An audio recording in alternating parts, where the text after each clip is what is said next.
Hello everyone. Next chapter reproductive health शुरू करते हैं और इसके लेक्चर 1 में हम इसका इंट्रोडक्शन, इसकी इंपॉर्टेंस और एसटीडीएस की बात करेंगे, सेक्सुअली ट्रांसमिटिंग डिजीजेस। तो आइए बच्चों, हम शुरू करते हैं। शुरू करने से पहले यदि आप लोगों को मेरा ये वीडियो लेक्चर पसंद आए बच्चों, तो लाइक और शेयर ज़रूर कर देना। तो शुरू करते हैं introduction. Reproductive health is the state of physical, mental, total well-being and proper functioning of reproductive organs in all phases of reproduction. Reproductive health से हमारा मतलब हो जाएगा किसी भी पर्सन की ऐसी स्टेट जिसमें वो फिजिकली फिट है, मेंटली फिट है और टोटल वेलबींग रखता है, यानी वो हर एक एस्पेक्ट में फिट है। And proper functioning of reproductive organs in all phases of reproduction, और उसके जो रिप्रोडक्टिव ऑर्गन्स है वो रिप्रोडक्शन की हर एक फेज में प्रॉपर फंक्शनिंग कर रहे हैं, यानी वो एक हेल्दी पर्सन है, तो उसे हम रिप्रोडक्टिव हेल्दी भी कहेंगे। आप लर्न करेंगे define, very very important. Next हम देखते हैं need for reproductive health as well as the importance of reproductive health. Reproductive health की आवश्यकता क्यों है, साथ ही इसकी क्या इंपॉर्टेंस होती है, उसकी हम बात करते हैं। It helps in educating every youth about sexual and reproductive health. Reproductive health education जो है वो प्रत्येक यूथ को सेक्सुअल एजुकेशन देने में मदद करेगी और रिप्रोडक्टिव हेल्थ एजुकेशन देने में हमारी मदद करती है कि सेक्सुअल एजुकेशन से क्या मतलब होता है और रिप्रोडक्टिव हेल्दी होने से क्या मतलब होता है। इन सभी के बारे में ये यूथ को जानकारी देने का काम करेगी। आप लर्न करेंगे स्टूडेंट्स। नेक्स्ट हम देखते हैं it creates awareness among adolescents about safe sexual practices. इसके द्वारा अवेयरनेस क्रिएट की जाएगी एडोलेसेंस ग्रुप वाले बच्चों में, जो कि 10 to 19 ईयर्स तक हम मानते हैं, प्यूबर्टी स्टेज वाले बच्चे या टीनेजर्स, उनमें सेफ सेक्सुअल प्रैक्टिसेस क्या होती है उसकी अवेयरनेस क्रिएट करने में ये हमारी मदद करती है या करेगी। It helps in preventing sexually transmitting infections including HIV और एड्स। साथ ही ये सेक्सुअली ट्रांसमिटिंग इन्फेक्शंस जिसमें HIV और एड्स, HIV के द्वारा एड्स होता है, उसकी हम आगे भी बात करेंगे, उसको प्रिवेंट करने में हमारी मदद करेगी या मदद करती है। आप लर्न करेंगे students. It protects both the mother and the child from infectious diseases. ये मदर और चाइल्ड दोनों को इन्फेक्शियस डिजीजेस से बचाने का, सुरक्षा देने का काम करती है। साथ ही to deliver a healthy baby, साथ ही ये हेल्दी बेबी को डिलीवर कराने में भी मदद करती है। It provides complete knowledge about the early pregnancy, infertility, birth control methods, pregnancy, post child birth care of the baby and mother। साथ ही ये हमें एक पूरा नॉलेज प्रोवाइड करवाती है अर्ली प्रेगनेंसी के बारे में, इनफर्टिलिटी के बारे में, बर्थ कंट्रोल मेथड्स के बारे में, प्रेगनेंसी के बारे में, post child birth care of the baby and mother. Birth होने के बाद किस प्रकार से बेबी की देखभाल करनी है और मदर की देखभाल करनी है, ये सारी की सारी बातें हमें रिप्रोडक्टिव हेल्थ एजुकेशन से मिलती है। तो आप लर्न करेंगे स्टूडेंट्स। आगे हम देखते हैं एसटीडीएस या सेक्सुअली ट्रांसमिटेड डिजीजेस क्या होती है। डिजीजेज और infections of the reproductive tract which are transmitted through sexual activities. ऐसी बीमारियां, ऐसे इन्फेक्शंस जो कि रिप्रोडक्टिव ट्रैक्ट में होंगे और सेक्सुअली एक्टिविटीज़ या इंटरकोर्स, सेक्सुअल इंटरकोर्स करने की वजह से ट्रांसमिट होंगे, इन्हें हम सेक्सुअली ट्रांसमिटेड डिजीजेस कहेंगे। इन्हें वेनेरियल डिजीजेस भी बोला जाता है और रिप्रोडक्टिव ट्रैक्ट इन्फेक्शंस भी कहा जाता है, RTI भी इन्हें कहा जाएगा। Examples are very very important.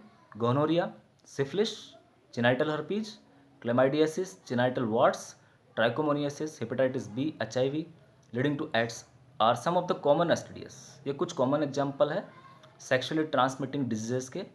तो स्टूडेंट्स आप याद करेंगे इनको। Among these HIV infection is most dangerous. इन सभी में, इन सभी के बीच में जो ह्यूमन इम्यूनोडेफिशिएंसी वायरस से होने वाला एड्स है वो सबसे डेंजरस इन्फेक्शन माना जाता है। Hepatitis B and HIV can also be transmitted by sharing of injections और सर्जिकल इम्प्लीमेंट्स। हेपेटाइटिस B और HIV का जो इन्फेक्शन है वो इंजेक्शन शेयरिंग के द्वारा या सर्जिकल इम्प्लीमेंट शेयरिंग के द्वारा ट्रांसमिट हो सकता है। ट्रांसफ्यूजन ऑफ इन्फेक्टेड ब्लड, अगर किसी इन्फेक्टेड पर्सन का ब्लड ट्रांसफ्यूज कर दिया जाए किसी हेल्दी पर्सन में, तो उसको भी वो, वहाँ पर भी वो ट्रांसमिट हो सकता है।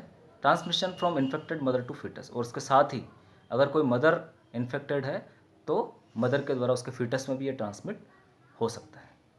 तो ये मोड ऑफ ट्रांसमिशन से आप लर्न करेंगे students. Except for hepatitis B, genital herpes and HIV infections, hepatitis B, genital herpes और HIV इन्फेक्शंस को छोड़कर अदर एसटीडीएस आर क्योरेबल। दूसरे जो सेक्सुअली ट्रांसमिटेड डिजीज है वो क्योरेबल है यदि उनका डिटेक्शन अर्ली स्टेज में हो जाता है तो। Some common symptoms for STDs include, कुछ कॉमन सिम्टम्स की हम बात करते हैं। इचिंग, खुजली होना, फ्लूइड डिस्चार्ज, पानी का निकलना, स्लाइट पेन, धीमा दर्द और स्वेलिंग्स और सूजन का आना, ये कुछ सिम्टम्स हो जाएंगे स्टूडेंट्स, आपको लर्न करना है। इंडिविजुअल्स में remain asymptomatic for a long time. STDs में बहुत सारे इंडिविजुअल्स एसिम्टोमेटिक भी हो सकते हैं लॉन्ग टाइम के लिए। This coupled with the stigma associated with STDs are the major reasons many STDs remain undetected. तो ये जो कलंक है एसटीडी के लिए, हम इसको कलंक मान सकते हैं कि एसटीडीएस जो है एसिम्टोमेटिक रह जाता है, और यही मेजर कारण है कि बहुत सारे एसटीडीएस जो है वो अनडिटेक्टेड ही रह जाते हैं। आप लर्न करेंगे। This could lead to complications later which include pelvic inflammatory diseases. अगर एसटीडीएस टाइम पे डिटेक्ट नहीं होते हैं, लेट अवस्था में डिटेक्ट हो रहे हैं, तो इनकी वजह से बहुत सारे कॉम्प्लिकेशंस आ सकते हैं।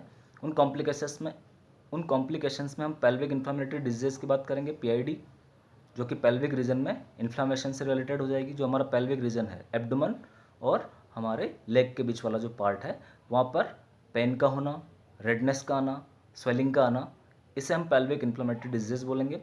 अबॉर्शंस हो सकते हैं इसकी वजह से, मिसकैरियज हम इसको कह सकते हैं, स्टिल बर्थ, मरा हुआ बच्चा पैदा हो सकता है, एक्टोपिक प्रेगनेंसीज जो है वो एक्टोपिक हो सकती है, यानी फेलोपियन ट्यूब में फर्टिलाइजेशन नहीं होकर कहीं और फर्टिलाइजेशन हो जाएगा, या फिटस का एम्ब्रियो का इम्प्लांटेशन कहीं और हो जाएगा, तो उसमें बच्चे की जान को खतरा पैदा हो सकता है। इनफर्टिलिटी और even cancer of the reproductive tract, infertility आ सकती है, साथ ही रिप्रोडक्टिव ट्रैक्ट के कैंसर भी हो सकते हैं। STDs are a major threat to attaining a healthy society. Healthy society को अटेन करने में या हेल्दी सोसाइटी को प्राप्त करने में एसटीडीएस जो है एक मेजर खतरे का काम करता है, ये एक बहुत बड़ा थ्रेट है। Hence, prevention along with early detection and cure of these diseases are given prime importance.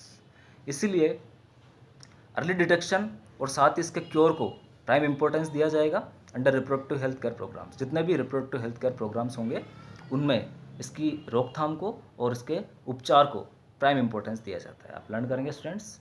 Steps of prevent STDs, steps to prevent STDs, STDs को किस प्रकार से रोका जा सकता है, ये कुछ स्टेप्स है बच्चों। Avoid sex with unknown and multiple partners, unknown partner और मल्टीपल पार्टनर्स के साथ सेक्स को अवॉइड करना चाहिए।